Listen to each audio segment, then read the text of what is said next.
pagbabago.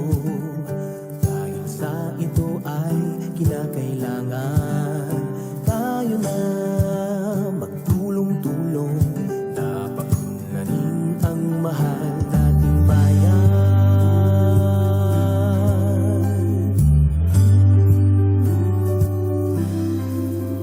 Panahon na pagbabago, ayos ang mga dapat ayusin.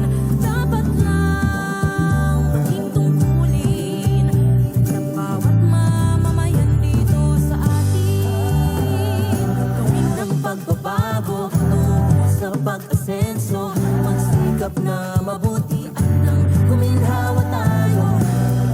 Malaki natin sa mundo at ipamalas ang bagong Pilipino at bagong Pilipinas. Panahon na ng pagbabago, tangkilikin natin ang sariling atin at tama lang na ugaliin kaysa sa iba sa atin ang unahin.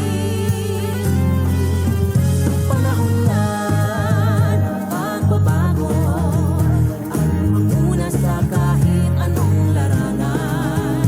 Ang tagumpay ay karangalan, ialay o ihandog natin sa bayan. Ulit nang napatunayan ng Pilipino ang husay at lakas, kagandahan at talento ng makipagpaligsahan kahit anong oras. Ang bagong Pilipino at bagong Pilipinas. Panahon na ng pagbabago, buhay natin ay gawing maaliwalas.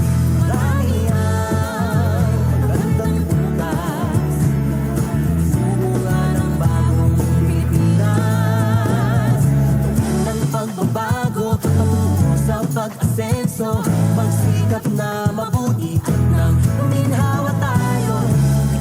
Malaki natin sa mundo